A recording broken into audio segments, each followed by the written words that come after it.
Sarrerakoan aurreratu moduan, euskara, hizkuntzak eta lan mundua izango ditugu hizpide datozen minutuetan. Bihar eguaztena, Arrasateko Garaia Parke Teknologikoan egingo den mahai inguru batek eman digu horretarako aitzakia. Hizkuntzen kudeaketa eta euskara gure enpresetan, 3 esperientzia. AED kantolatuta, 3 enpresa gonbidatu izango dira bai, eta gurekin dugu enpresa horietako bateko ordezkaria, Iratxe Musika, euskara arduraduna Antzuolako Elain, kaixo ongi etorri. Eskerrik asko. Eta Itxaro Artola, AEDko dinamizatzailea, kaixo ongi etorri, zuri ere.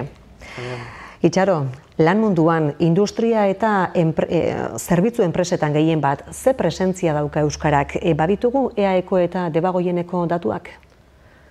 Bueno, presentzia ez da erresa.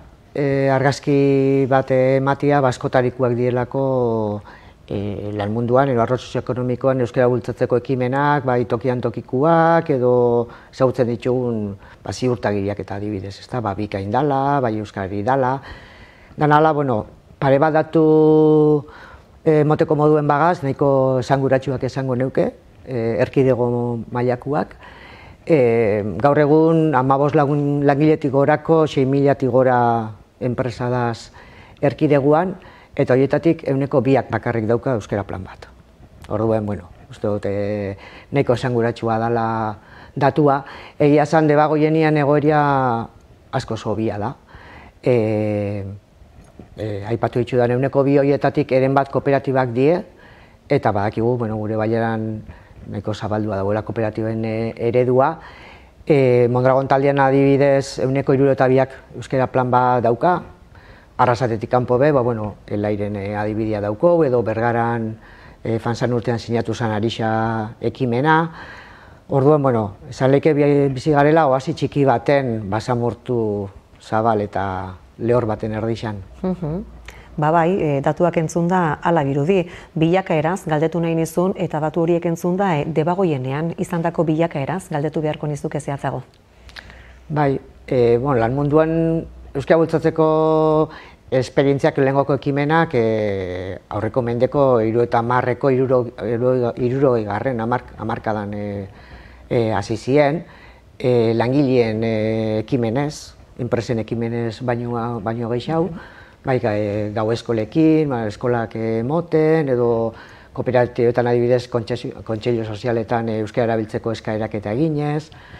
Gero AED barruan euskalan sortu zen, ezta, 1986an, helburu horrekin. Hor bentsataz izan zerbait mugitzen. Danala gero kualitatiboki esango neuke lehenengoko esperientzia esanguratsua Elairena izan zen, 80ko hamarkadan hasieran, eta esanguratsua izan zen kualitatiboki metodologia bat erabiltzen hasi zalako, nolabait erakusteko enpresaren kudeaketan sartu alzala hizkuntza irizpide bat, hizkuntza politika bat. Eta, hor hasi ziren ja euskara planen lehengoko esperientziak. Gutxira etorri zen ja Ikerlan, Bixarbe mahai inguruan izango duguna, eta hor beste datutxo bat emoteko, 86an 4 enpresa zen euskara plan batekin, EAE osuaz berbetan nabil, eta 88an ja 24 ziren. Eta hor, hortartien emunen sorrera aipatu behar da, ez da kasualitatea, ez da, jauzi hori motia. Dana dala, hola, pixkate, moten da, ze ondo, baina, gisa da gero, bilakaera ez dala izen guk espero geuena, ez da, nolabait beste esparru batzutan begertatu izan jaku, pentsatu izan dugu makina behin martxan jarrita, berez fango da aurrera, eta ez da hola izen, ez da, eta hasieran emondoten datua oso esanguratsua da, ez da. Dudabarik. Eta zergatik da euskararen biziberritzearen erronka nagusietako bat? Zer dakar lan mundura iristeak euskararentzat? Nik esango neuke batez be, euskararen biziberritze prozesuan eten bat suposatzen dagoelako lan munduan espadau, ez da. Jarri gainke 20-25 urteko gure inguruko gazte baten lekuan, lortu dugu, hobetoro okertxu hau bere ikasketa prozesua euskalduntzia, lortu dugu ikastetxetik kanpoko, eskolaz kanpoko jardueretan, kirolian, kulturan eta euskeraz aritxu ahal izatea, eta gero iristen bada lan mundura, eta ziero erdaldundutako ekosistema baten aritxu behar bada, bere bilakaera linguistikoa erabat baldintzatzen dugu, ezta. Eta gero garrantzitsua dabe, hau neuk ez dut esaten, hau ja ikerketek eta esaten daue, euskerak beste balore batzuk lortzen be laguntzen dauela, ezta. Bai langileen kohesioa, erantzunkizu soziala, inkluso, pixar gurekin gonbidatu izango duen Txus Alfonsok esaten dau, produktua be hobetzen dauela. Orduen, dana di abantailak. Hori Iratxek jakingo du, ondo baino beto, esan dugu, Elaiko euskara arduraduna zaitugu, ibilbide oparoa egin duen enpresa izan da dudabarik Elai zentzu horretan, esango nuke Baiaran bertan lan mundu eta euskara aipatzen ditugunean, Elairen izena, datorkigula guzti hori ere burura, aitzindari izan zen 91an euskararen erabilera normalizatzeko plan integral bat martxan jarriz. Nolakoak izan ziren hastapen horiek?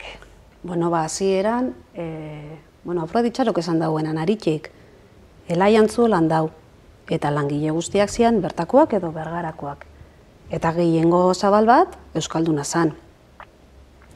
Kalian euskeraz bizi zan, eta lanera etortzen zan, eta gaztelera zin bihauen lana. Eta horra ustura bat eguen, oso garbiz esana. Eta orduen jabetzatik eta langileen kolektibotik, hasi ziren hausnartzen, ia euskeraz lan itxeko bideik ete eguen. Momentu haretan, lehenengo gauza lehenetz izana izan zen ulermenarena. 175 langile ziren momentu hartan, eta 125 etzak izan. Euskeraz behar beste. Lanpostu guztietan ez da maila bera eskatu behar, ez dago zertan, baina minimo bat guztiak behar de, euskeraz funtzionatuko bada bentsat. Eta han eguen talde bat etzekitena. Eta zizan, lehenengo urtietan izan oso lan handixa formazioan. Euskera irakasten.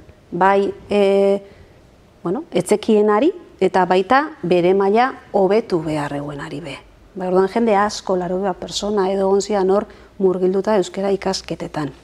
Eta hori zen hasierako pausua. Gero hasi zian, garai hartan terminologia teknikorik euskeraz behintzat gure arluan, gure tresneri izan etzauan, eta inzituzten komunikazio zirkuluak deitzen zotzien foro batzuk, eta haietan atratzen ziren olako beharrak. Ze behar daukagu honekin euskeraz funtzionatu alizateko. Eta batzutan, hizkuntza hiztegi kontu bat zan, eta beste batzutan, beste formatu euskeraz behar dut, edo ez dakizer badana dala, ez? Eta olako gauzekin, hasi zian poliki-poliki badana euskeraz itxeko bidian jartzen. Eta bukaeraldian, laurogeita hamarkadan bukaeraldian sortu zen euskara batzordea. Eta izan, pixkat normalizau egoeria, eta esan, bagoiaz, baina hau sistematizatu behar da, bestela oso zaila da, honek borondatiakin aurrera ikia. Eta horrek izan ziren, hastapeneko gaiak. 90. Bukaeran beba izan asanblada bat, eta han kolektibo guztiak, langile guztiak banan-banan euron botuakin esan utzien baietz euskeraz lanitxeari. Euskeraz lanitxeak esan gure dau euskeraz lanitxea, ez elebitxan. Orduen, izan zen beste bultzada bat gehiago oso garrantzitsua izan zena, jabetzak zateko, bideo honetik goiaz, eta bultzatzen jarraitu behar dugu. Hemen, lortzen ditugu nahi ditugun emaitzak. Egon zan jente talde bat, etzan azartu planean ere. Azkenean hau norbanakoaren erabakiza izan zen, momentu haretan, eta egon zan multzo bat, ez zuten nahi izan euskeraz ikasi, eta jente horri bere autua errespetau jakon. Garbi ukitza, adinean aurrera jungo ziela, eta momenturen baten jubilatuko ziela, ez? Baina, lan handixakin, ikuste dut, garai hartan lanian, elain eguen jentiak lan handixain da, baina hartzen zen gai aurrera eta oso positibo. Hori da ez da, eta orduz geroztik lanean jarraitu duzue, Antzuolan, jatorrizko plantan euskara, lan hizkuntza nagusi izaten arte, eta iaz bertan ere beste koxka bat ez da egin zenuten, enpresaren kontuak euskara utxian egin eta erregistratuz, Espainiako merkataritza erregistroan. Bai, honen hau da, nolabait daukasunean sistema guztia euskeraz funtzionatzeko gertu, eta zuia euskeraz funtzionatzen dozunean, zure aurrekaldean daukasun hori euskaraz funtzionatzeko gai denean, gero ja esan zan, zer da geratzen dana, erregistro merkantileko kontu hau. Ondela urte batzukin zan konsulta erregistro merkantilean ia elaik euskara hutsean aurketu zitzaken kontuak, eta erantzuna baiezkoa izan zen, baina gero haiek itzultzera bialduko luketela eta balio legala eukiko lukela gaztelerakoak. Orduan elaien izan zen ez hau, enpresako kontuak dira, ez zabit ezaten. Itzultzaile baten esko ezin dututzi, olako ardura, ez? Eta orduan gaztelera zitien jarraitu zen, baina iaz, ikusi zen aukera euskara hutsean aurkezteko. Guk kontu hauek, kontu hauitatuak Deloitte aholkularitzarekin egiten ditugu, urte asko hori alkarrekin bideo hori egiten gabiltzala, eta ondala 3-4 urte planteau jakenerai ia euskara zitzeko gai ziren. Zeka gauza bada guk inalizatea eta beste gauza bada besteak ere inalizatea gero ikuskaritza hori euskaraz. Eta orduan esan eskuen ez behar zutela denpora bat gertatzeko eta prestatzeko. Eta zen, hartu denpora bat, zenbat denpora biozu. Eman horien epe bat, eta epe horren ondoren, gaur da eguna, Deloittek euskara zitzen dituenak ikuskaritza hauek. Tira, dudabarik eantzuelako elaik ibilbide oparoa dauka, zuena izango da, biharko mahai inguruan entzungai izango den 3 esperientzietako bat, baina beste 2 ere izango dira. Itxaro, hain zuzen ere, Errenteria Oiartzungo ABB Niesen izango da enpresetako bat, eta Arrasateko Ikerlan bestea. Zein da horien ibilbidea, zer kontatuko dute? Hirurek ibilbide luze xamarren jaue, 30, 25, zuen ez dakit, ez dut eta kalkulua, baina bai 30 piku, 35 urte, baina eredu ezberdinak die. Orduen uste hiruren gandik eukiko dola ze ikasi, ez da. Elaiko Kristina Alkororekin batera aritsuko da batetik Ikerlaneko zuzendari nagusia, Jone Etxeberria, justo ontxe ospakizun garaixen bete-betien sartute da, 50 urtein jau Ikerlanek eta 30 euskera planak. Eta lehen, hasieran zadote moduan, elaien ostian bigarrenak eurak izan ziren eta kooperatiben esparru honetan, gure esparru honetan aintzindariak, ez da. Eta eurek oso lotua ikusten dago euskararen erantzunkizun sozialarekin eta bai langilearekiko erantzunkizunarekin, ez da. Orduan, horre enpresa bere ezaugarri berezizak baditu, eta hortik joko dago, zuzendari nagusiak. Eta gero gonbidatu du ABB Niesen, guretzako oso bilakera interesgarria izan dauelako, horripe euskara batzorrea indala 25 urte sortu habien oso testu inguru erdaldun batian, berez oin Oiartzunen dago enpresa, baina horeretan kokatuta ezen garai hartan, langile 29 edo izango da euskalduna, baina postu oso zenduen jabien langileek, ez da, oindala 25 urte. Eta azkenengoko urteetan beste jauzi batin jaue erantzunkizun sozialerantz, josi daue euskararen sustapena gizarteko beste gai batzuen sustapenarekin batera. Horren proiektu berritzeile samar bate jarri daue martxan, aukerak sortuz eman aizea eman. Eta, guretako oso interesgarria da euskalgintzan orokorrien horren inguruko gogoeta zabalik dauelako, ez da. Euskara beste gai sozial batzukin uztartuta bultzatzeko aukeria, eta uste du lan mundurako bakarrik ez bestela be asko ikasiko gula bixarre Nieseneko lagunekin. Iratxe, nola ulertarazten da euskara enpresaren balio erantzi izan daitekeela? Nola ematen zaio halako ideia bati forma praktikan? Azkenian euskarak kolektibotasun bat sortzen dau, kolektibo bat, kohesioa sortzen dau, eta horrek motivazioa sortzen dau langilearen gan. Gustora bazoiez motibauta zoiez lanera hobeto lan itxen dozu, orduen emaitza hobea da. Eta aportazio nagusia hori da. Lortzen dau, pertenentzia sensazio bat, bai, euskararena, bai.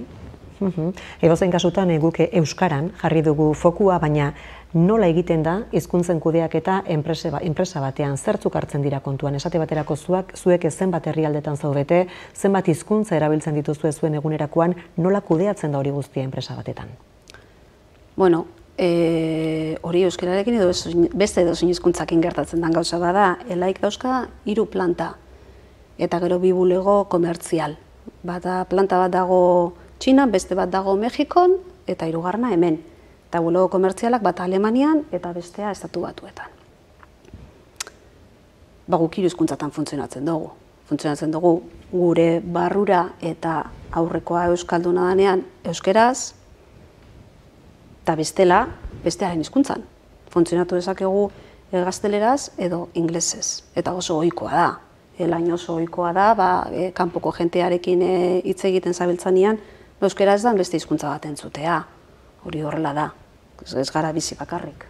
Orduan, guk harremanak aurrekoarekin komunikatu gaitezken hizkuntzan egiten ditugu. Bai, eta kudeatu, guk daukagu, guk ja estandarizauta daukagu hemen antzuolako lana nola izan behar dan, gai bakoitzerako, eta badakigu zein beste gairekin egin behar dugun beste hizkuntza batean, euskeraztan beste hizkuntza batean. Eta izan euskarari dagokionean edo beste hizkuntza batetan, zeintzu dira hizkuntzen kudeaketan Elairen hurrengo erronkak? Erronka oso potolua daukagu digitalizazioakin. Ze oin laniteko erak, azkar eta bizkor eta gainera, oso bizkor aldatzen dabiltz, eta digitalizazio munduak indarra handia hartzen dabil, adimen artifizialarekin, robotikarekin, automatismoak eta bar orduan. Hor, bai ala bai, euskarak egon behar du.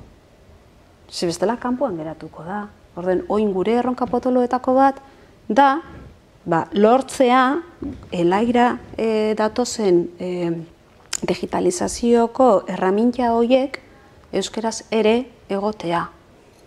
Eta hori da gure erronka potoloetako bat. Beste erronka bat da, Elai ez dela islatxo bat. Bada. Baina ez luke, bada. Baina ez da, azkenien gizarte baten bizi gara. Eta ondala 30 urteko antzuela eta gaur eguneko antzuelak, hizkuntza paisajian bintzet oso ezberdinak dira. Orduan, guk etxetik ekartzen dugu gure motxila. Denok ekartzen dugu etxetik gure motxila. Orduan, gure erronka da berriro lortzea atxikimentu hori. Hortarako, ekimen diferentea jartzen ditugu fabrikan martxan, baina, bada guretzako erronka bat. Erabilera maila formalean euskeraz dan modura, lortu behar dugu lehentzan moduan, informalean ere euskerara ekartzea. Eta hori erronka handi bat da, hori ere. Itxaro, baduzu euskara lan mundura iristen laguntzeko helburuarekin beste ekintza edo lanlerrorik aurre ikusita, behin biharko mahai ingurua pasa eta gero? Guk lantaldetxo badauko, ez da, asmorrekin martxan, baina zorionez ez gare bakarrak. Azkeoko urtietan, egisa esan, lan munduan euskara bultzatzeko borondatia eta konpromisua zabaltzen dabil, erakundeen aldetik eta ez dut asko aurreatuko, ez nazelako ni egokixena hori aurreatzeko, baina esangot, nobedadiak datozela eta honak eskualde mailan, eta, aire hor egongo da, hori bultzatzen, bere esku dauen neurrixen hor laguntzen, gero geiken be badauku arlo sozioekonomikoan euskara bultzatzeko lantalde bat, eta hor be bagabitze pausotxuak moten, lanbide heziketei begira, eta dual euskeraz, da, gauzatxo, alduen neurrixen aurrera itxen. Eta, sandakua, aire hor dau eta hor jarraitzuku. Tira, bazain geratuko gara, nobedadeak datoz, onak dira, asko pozten gaitu horrek, bien bitartean gure ikusentzulei gogoraraziko diegu, bihar izango dela, baipatu dugun mahai inguru hori, hizkuntzen kudeaketa eta euskara gure enpresetan, 3 esperientzia, hain justu ere, lehendabiziko atalean edo lehen minutuetan, 3 esperientzia ezagutzeko aukera izango da, eta ostean, solasaldiaren etartia izango da goienak dinamizatuta. Hori guztia, esan moduan, bihar arratsaldeko 5:00 aurrera izango da, hemen Arrasaten, Garaia Parke Teknologikoan. Itxaru Artola eta Iratxe Musika eskertzen dizuegu gaurko bisita, ondo joan dadila guztia bihar. Eskerrik asko. Eskerrik asko.